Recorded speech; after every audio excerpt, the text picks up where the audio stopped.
Ladies and gentlemen, once again, welcome to the Speakers Inc. We Speak Global Speakers Showcase. My name is Dwayne, and today we bring you the Joy Experience. You're going to find out all about joy and the experience that she will bring to you and your next event. Once we are done listening to Joy, we will then ask her a couple of questions, find out what she is all about, and you really will get a sense of her personality even more. And then we give you an opportunity afterwards to get onto the speakersinc.com website, log in, do what you need to do, find Joy, find out what she's all about, and then, of course, get her to be part of your next event. Ladies and gentlemen, please help me to welcome Joy Baldridge. Welcome to the Joy Experience. I'm Joy Baldridge, and I'm here to bring a little more joy to your world. Because it's tough out there at times, and then you recover, and then it gets tough again, and you recover again. But danger is always lurking. You have to fight the adversity and wrestle the alligators and do whatever it takes, no matter what, in order to earn the right to hang with the lions and rule the jungle for as long as you wish. And I'm here to help by providing with you some golden nuggets, useful, immediately applicable techniques and strategies designed specifically to up your game, to make transformation of skill sets and mindsets. And if you're ready, say yes. Great. Well, then let's start with a few golden nuggets. According to Fortune magazine, you need two characteristics to even be employed in this millennium. And those two characteristics are to be flexible and adaptable. Because when you're flexible, it means that you bend without breaking. And to be adaptable means to adjust to circumstances. So if you can bend without breaking and adjust to circumstances, then you'll have a much better outcome in the way that you work and live. So if you can be flexible and adaptable, that's the key. So in my organization, we made a slogan, AFA all the way, always flexible and adaptable. And then we thought we had to test this theory because it's very hard to always be anything. And so my assistant Will said, well, let's just give it a shot. So when anything would go wrong, we would immediately look at one another and say, it's okay because we're flexible and adaptable. It's okay. We even made a dance that went with it. It's okay because we're flexible and adaptable. And then we got a mascot to help us. And when I speak with you in person, you too will get this mascot. His name is Bob. Watch how fast Bob bounces back from adversity. Pachoo! He's stretched to the limit like many of you are in your day, and then right back into his regular form. So the goal is to be flexible and adaptable like Bob. When we tested the theory even further, how we could be more flexible and adaptable, we found that it was a little bit challenging at first because we were frustrated and we didn't want things to go wrong, but it's inevitable that they will. For example, my assistant Will was meeting me at a restaurant and I was running late, and then I found out I couldn't even go. And he had given up a lot of plans to meet me to talk about some marketing strategy.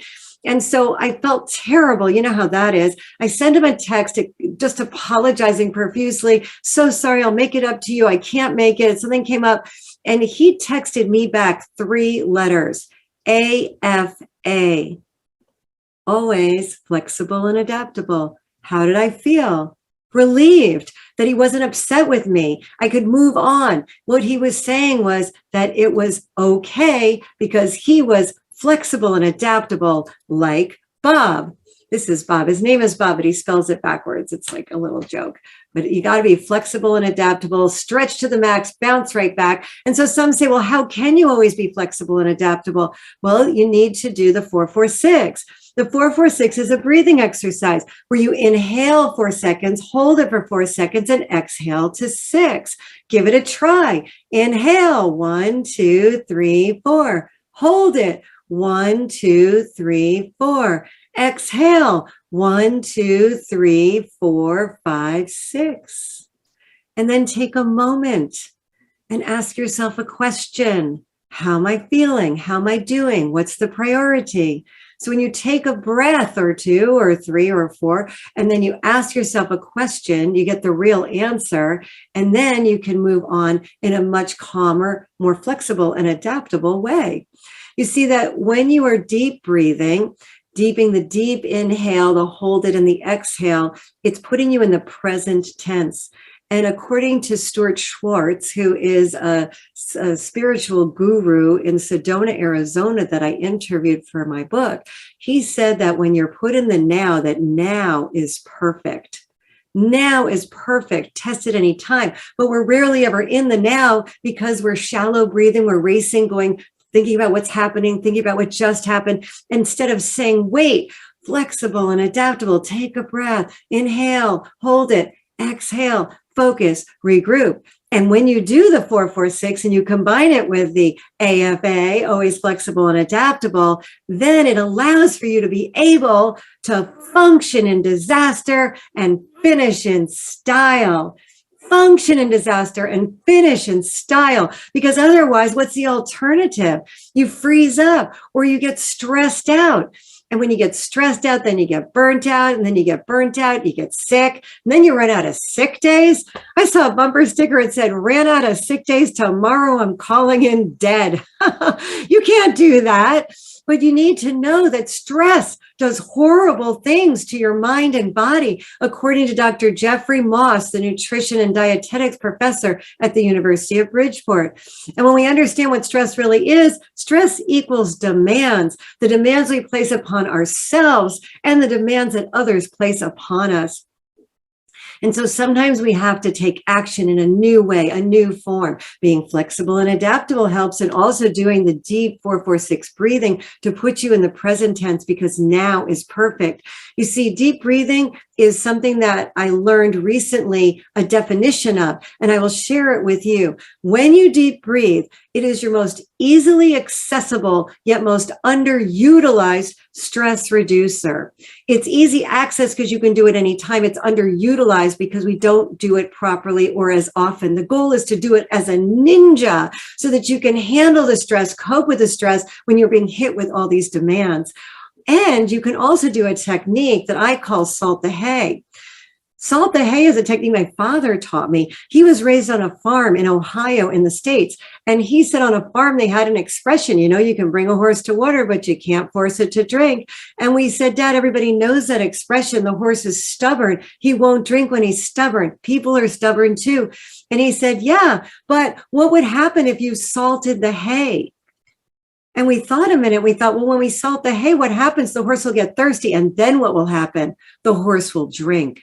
And some of the people that I've spoken to in this seminar and this keynote presentation, and I've mentioned salt the hay and find a way. If you can salt the hay and find a way, because behind every two can'ts is a can. So you think, I can't do this and I can't do that. Usually we say, I tried and I tried again. But instead, maybe you can say, I can't do this and I can't do that. The next question needs to be, what can I do? And when you use this mindset, when you think a little bit differently, salt the hay and find a way, because behind every two can'ts is a can. I've had heads of state, leaders of countries use this technique in order to get better budgets for the education, or big corporations to use this technique to solve problems and get unstuck when they're stuck. So remember, it's as simple as that. Salt the hay and find a way, because behind every two can'ts is a can. I can't do this. I can't do that. The next question needs to be, what can I do? And it unlocks that stuck mindset and it opens it up to the possibilities. And other things that you can do to have that joy experience is to control the controllables. Yet many people don't know how to control the controllables. The way you control the controllables is by asking yourself two questions. Because when you ask yourself the questions, you get the real answer. The first question is, can I control this? And the second question is, what can I control? Because when something goes wrong, you want to do something, but not anything. We have to target our thinking and do the best possible thing. So can I control this? Yes or no? And if the answer is no, well, then what part of this can I control? because there's only two things you can control 100% of the time. And those two things are your attitude and your effort. You can control your attitude and your effort 100% of the time, according to Jim Abbott, major athlete who was playing baseball, born with one hand. And he was able to make it to the top of his career, being born with one hand, because his mentor said, you can't control what happened to you at birth, but you can control two things 100% of the time. And that is your attitude and your effort, because those at the top of the mountain didn't fall there. And yes, you'll have setbacks, but you can overcome those setbacks by salting the hay, finding the way, being flexible and adaptable, and also just telling yourself that you can do it. I remember I was behind schedule so much, and it really bothered me to always be behind schedule. And then one day I just said, I'm going to just tell myself I'm ahead of schedule. And I laughed because felt like it was so untrue, but it was a self-fulfilling prophecy. The more you tell yourself that you're ahead of schedule, you start to actually do things to help you to become ahead of schedule.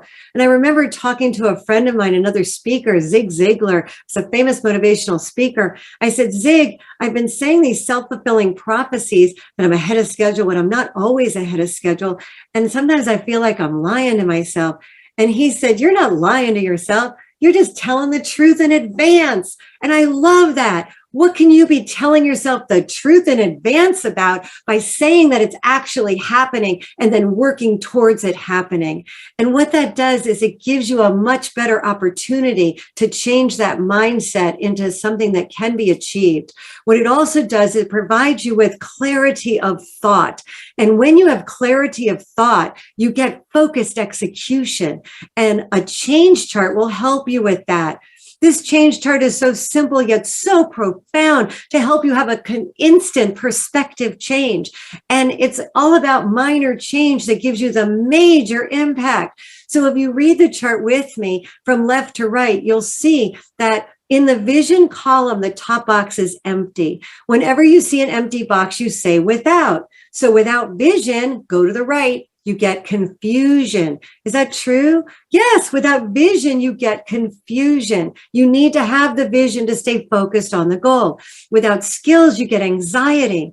And without incentive, you get complacency. Without resources, you get frustration. And without action plan, you get mediocrity. So just this one snapshot that only takes a few minutes to explain can change everything in your thought process throughout the day to get you positive change. So know that when you have what the bottom line says, vision, skills, incentive, resources, action plan, then you get positive change. But in your day, these empty boxes are going to be switching and changing around like a shell game.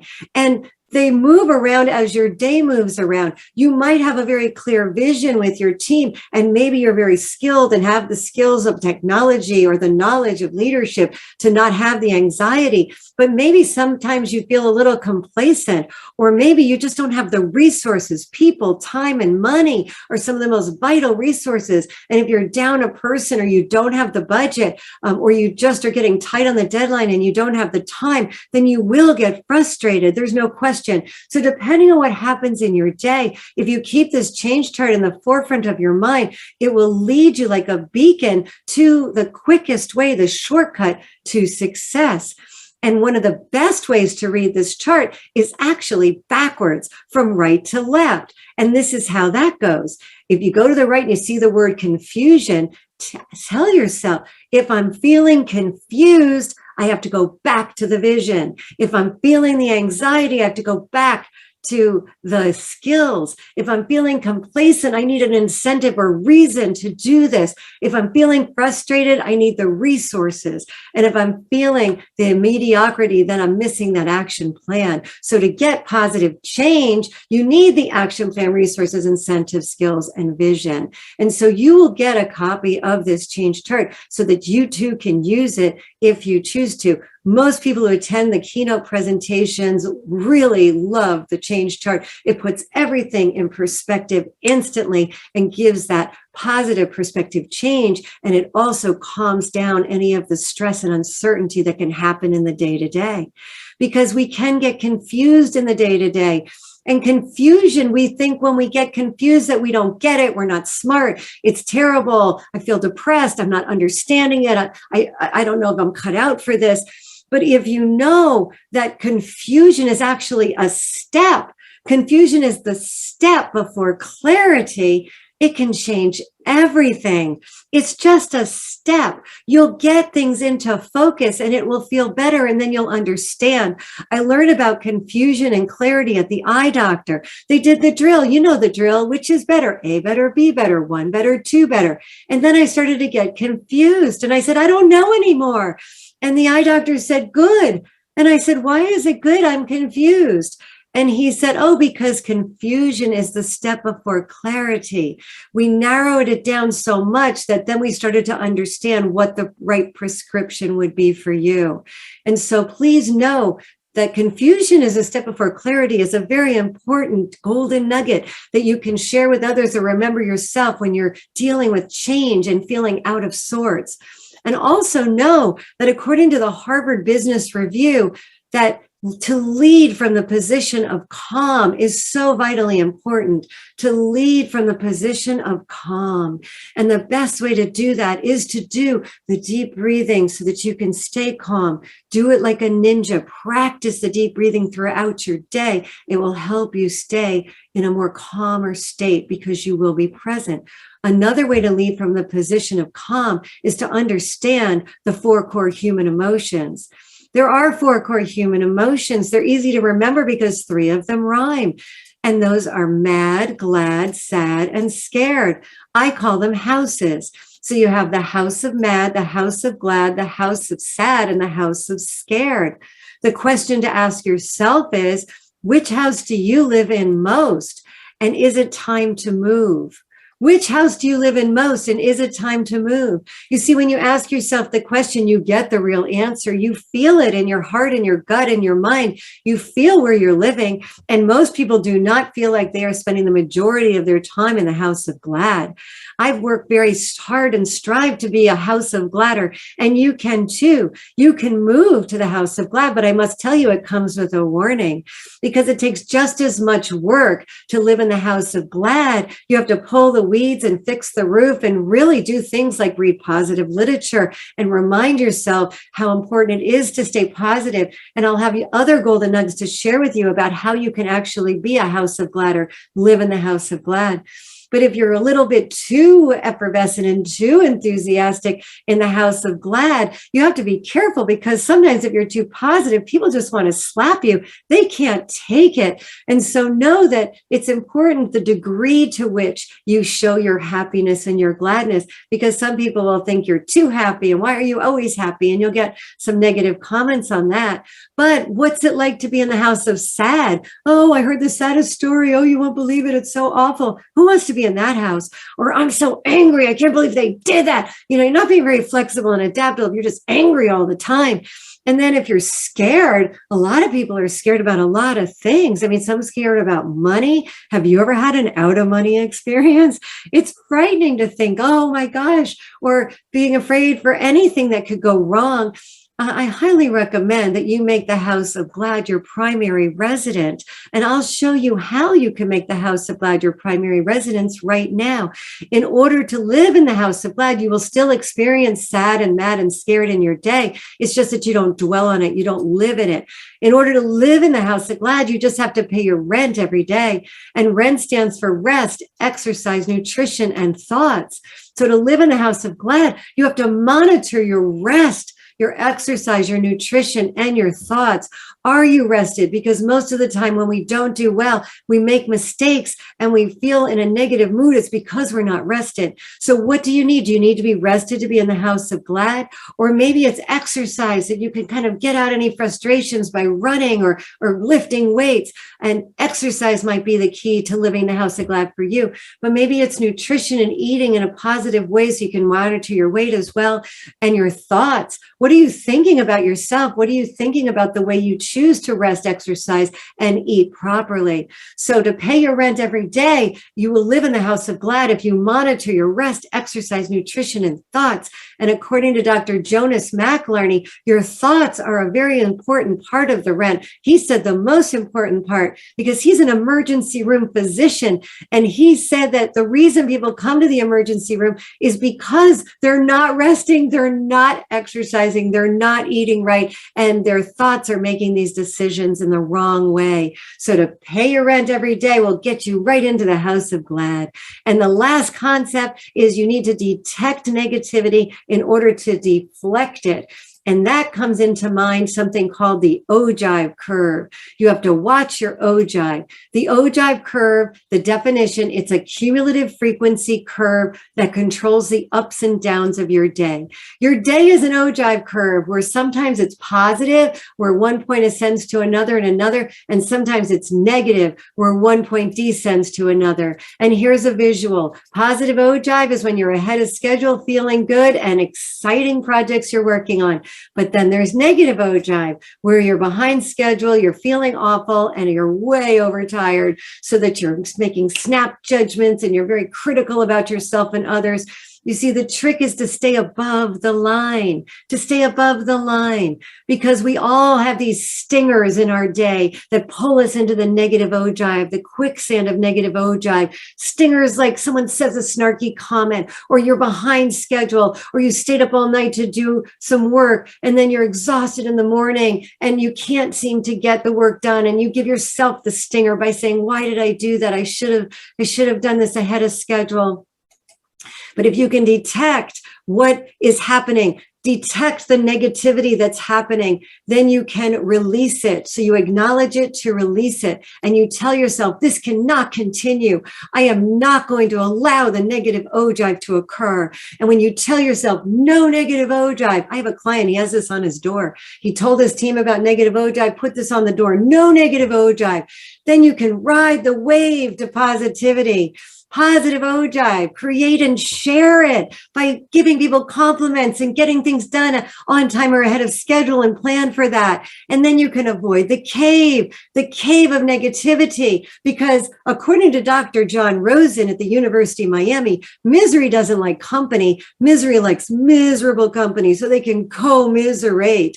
So if you believe that someone somewhere is looking for exactly what you have to offer, and know that the critical time is now to reset, hit the reset button on your life, your work, your career, because positive things happen because of you, but you have to take action for them to happen. And yes, it's been challenging. And yes, we've had uncertainty. And I know we've had dreams that have not happened because of all the circumstances that can occur in your work, in your life, especially recently. But know that a dream deferred is not a dream denied. And if you make just a minor change, you will have a major impact. So keep breathing and know what my son Wilson said to me when he was 5. He got grounded for not listening, and he couldn't bring Scooby-Doo, this great stuffed animal, to show and tell. He brought a little frog, and boy, was he mad. The next day he came home from school, and I said, how did show and tell go?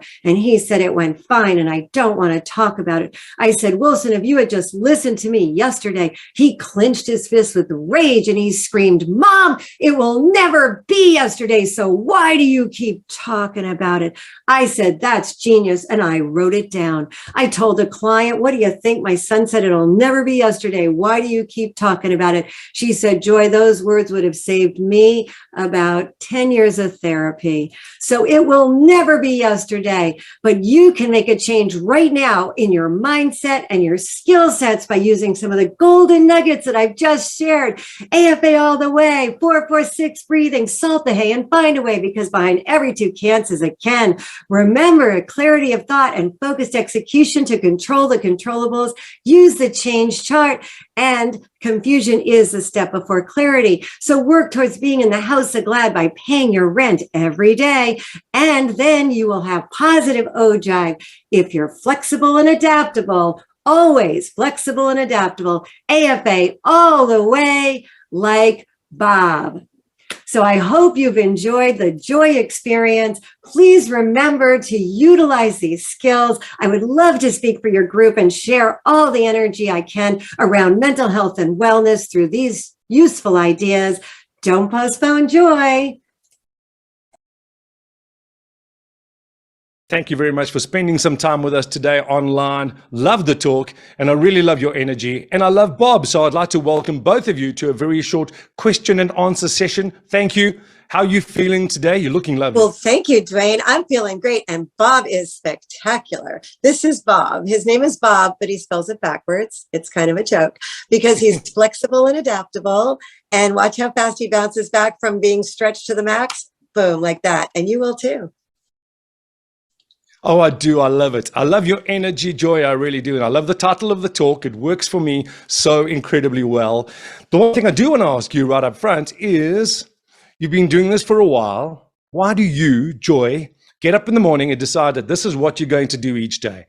What drives you? Oh, what drives me is spreading joy around the world. And so each day I get up and I'm either speaking at a convention or an organization doing a retreat, a workshop, might be a training session. And the way that I spread joy around the world is by providing useful, immediately applicable, and tangible ways that you can do what you do in an easier way with more joy. So it's about making the best even better. And I've got all the useful ideas that I spent the last 25 years mining and refining. And once I share them, it makes your experience a lot better. And so it's all about making the best even better with good ideas, fresh new ideas, innovation that I create and share. Well, I most certainly am going to take a lot of that away from this talk myself. You also mentioned 25 years. You've been doing the talk for 25 years. What got you into public speaking in the first place? Well, my first official speaking engagement was at the White House in the States, and I got there by cold calling the President of the United States. When I was 19, my mother said I had to learn how to connect with people and network, and I said, well, who do you want me to connect with? And she said, the president. And I thought, the president of what? And she said, our country. And I said, do you want me to call the president of our country as my first networking opportunity? And she said, look. And she read an article in the paper that said he wanted to be a speed reader. And my parents founded a speed reading company. And she said, he needs us, call him. So I called the White House 800 number and they said, send information. And we did. And 6 months later, I ended up speaking in the Indian Treaty Room in the White House grounds. The president's staff, they had 40,000 letters to get through in a short time frame to get replies back. And we exceeded the goal because we knew how to teach useful ideas on speed reading. And then it evolved from there, from being from a family of educators. I've actually been in this since birth, the speaking business. And it's all about creative, innovative ideas to captivate audiences because it's exciting and fun and entertaining and humorous. But when you leave, you have a treasure trove of joy gems or really useful golden nuggets. Golden nuggets. You've just said golden nuggets. Tell me one of those. Give me one of those golden nuggets that you've taken away. Something that's really in the live environment shocked you or surprised you or taken your breath away in terms of maybe interactions, responses, something that really just sits out to joy. Well, what sets out to joy, I was doing some research on peak performance, and peak performance is basically has a lot of elements to being a peak performer. But the one that really struck me when I was doing my Google search, and it appeared over and over as one of the first finds, was rest. And I didn't really associate rest with peak performance. I really associated giving it your best and positive attitude and visualization and things like that.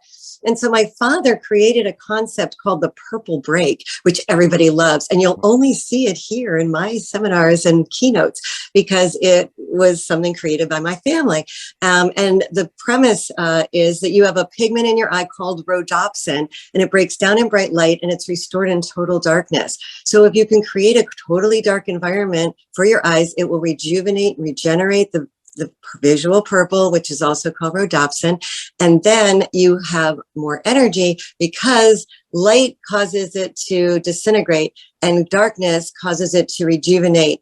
And that's why we're fatigued. So I teach people a 1-minute exercise called a purple break that you can use at any time in your day. Several times a day is even more advisable. And it will get rid of fatigue and give you much more energy and vitality. And that's all part of the joy experience. Clearly, you take your own advice because you're full of energy, Joy. Thank you. A little birdie told me that you've also just written a book and you've got a book available. I do. My book is called The Joy in Business, and it is all about the joy experience. There's 45 chapters on how to be positive, productive, and profitable. The title is The Joy in Business, Innovative Ideas to Find Positivity and Profit in Your Daily Work Life. It also works in your personal life. And when I speak, it is available, but it's also available now. But what I find is that people take so many notes on all the golden nuggets that when they leave, they can immediately start sharing those with people that they have back at their offices. And also, it's very exciting when you come to an event and you get so much useful information in a way that is entertaining, that it just makes people very excited that they even came to the event. That's so true. That joy, the enthusiasm, the energy, and the entertainment factor, that really makes it a joyful experience. I'm sure you've heard that before as well, haven't you? Yes, we have fun, we get it done. And really the cornerstone of my practice is to be flexible and adaptable, like Bob. Flexible and adaptable. So bother you after my session because I'll give you all the tools you need in order to be more flexible and adaptable when you get back to the office or home. Joy, I'm going to end with another cliche, another one I'm sure you've heard so many times. Joy, you've been a real joy. Thank you so much for being with us today. Thank you. Thank you. It's been really, really enlightening. Lots of fun, lots of energy as well. Thank you very much to everybody else who's joined us online today. Just, of course, if you would like to find out more about Joy and the other speakers in the series, all you need to do is log on to speakersinc.com, find out more about today, and get Joy involved in your next event. Ladies and gentlemen, we'll see you all next time. Thanks so much. Thanks, Dwayne.